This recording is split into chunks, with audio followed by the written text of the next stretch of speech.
आप सभी का अपने चैनल के आर ट्यूशन क्लासेस में। मैं हूं आपका दोस्त कमल सिंह वेद। आज हम क्लास 12 की मैक्रो इकोनॉमिक्स का सेकंड चैप्टर डिस्कस कर रहे हैं, राष्ट्रीय आय तथा समुच्चय, national income and it's aggregate.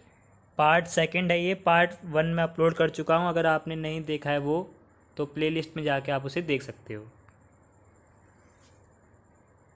देखिए, इससे पहले आप अपना चैप्टर स्टार्ट करें, आपको कुछ महत्वपूर्ण शब्दावली, कुछ टर्म्स याद होनी चाहिए।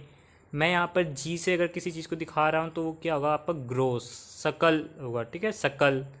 अगर एन से किसी चीज़ को दिखाया जाता है तो इसका मतलब वो क्या है, नेट है। नेट होता है निवल, शुद्ध। सकल और निवल में क्या अंतर होता है? सकल वह चीज़ होती है जो आपको मार्केट के प्राइस पर मिलती है, जिसके अंदर मूल्य ह्रास जुड़ा हुआ होता है। ठीक है ना। नेट होता है शुद्ध। जब कोई चीज़ बनती है शुरुआत में, मार्केट में आने से पहले जो उसका प्राइस होता है उसे कहते हैं नेट प्राइस। डी से डोमेस्टिक को दिखाते हैं, घरेलू, मतलब हमारे भारत की घरेलू आय कितनी है, ये इस चीज़ में हम इस वर्ड का यूज़ करेंगे।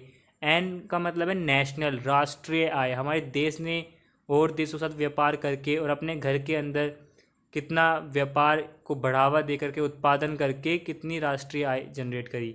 पी से प्रोडक्ट होता है उत्पाद।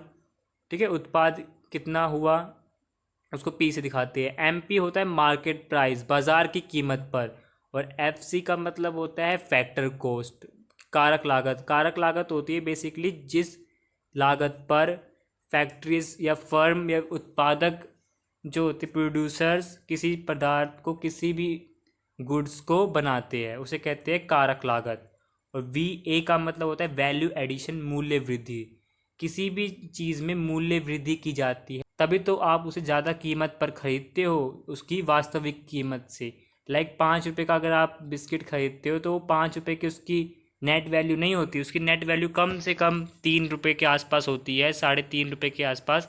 लेकिन उसके अंदर वैल्यू एडिशन हो जाता है, डिस्ट्रीब्यूटर का हो जाता है, शॉपकीपर का हो जाता है, तब जाकर के आपको वो 5 रुपये का मिलता है। आप उस पर अगर रेट देखोगे तो उसके ऊपर लिखा होता है इंक्लूसिव ऑफ ऑल टैक्सेस, है ना। तो ये वी ए ही होता है, वैल्यू एडिशन।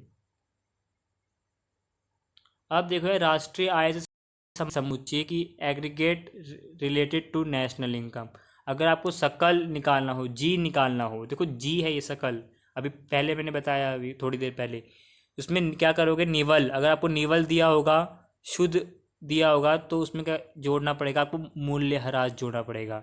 ठीक है, सकल में मूल्य ह्रास ऐड होता है। अगर आपको निवल निकालना हो इसी से तो फॉर्मूले को उल्टा कर सकते हो यार। सकल है यहाँ पर, मूल्य ह्रास यहाँ पे जुड़ रहा है, वहाँ पर जाके सकल के पास माइनस हो जाएगा ये, तो आपका निवल प्रोडक्ट आ जाएगा। राष्ट्रीय आय निकालनी है तो पहले घरेलू आय निकाल सकते हो, एनडीपी निकाल सकते हो, प्लस में उसमें विदेशों से प्राप्त निवल साधन आय, एनएफआईए निकाल सकते हो।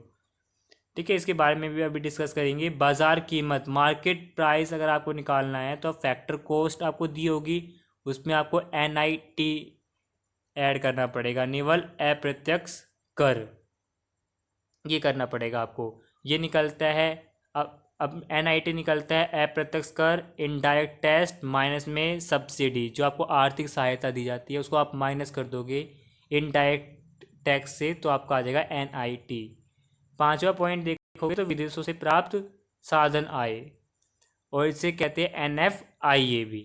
तो विदेशों से साधन आय हमने कितनी प्राप्त की और विदेशों को हमने कितनी साधन आय दी, उनको माइनस कर देंगे तो जो आंसर आएगा वो आएगा आपका एनएफआईए। उसको आप फिर जोड़ सकते हो राष्ट्रीय आय में। ठीक है, ये बेसिकली कुछ फॉर्मूले टर्म्स है, इनको याद कर लोगे तो नेशनल इनकम निकालने में तुम्हें बहुत ज़्यादा आसानी होगी भाई। ठीक है, ये अच्छे से समझ लो।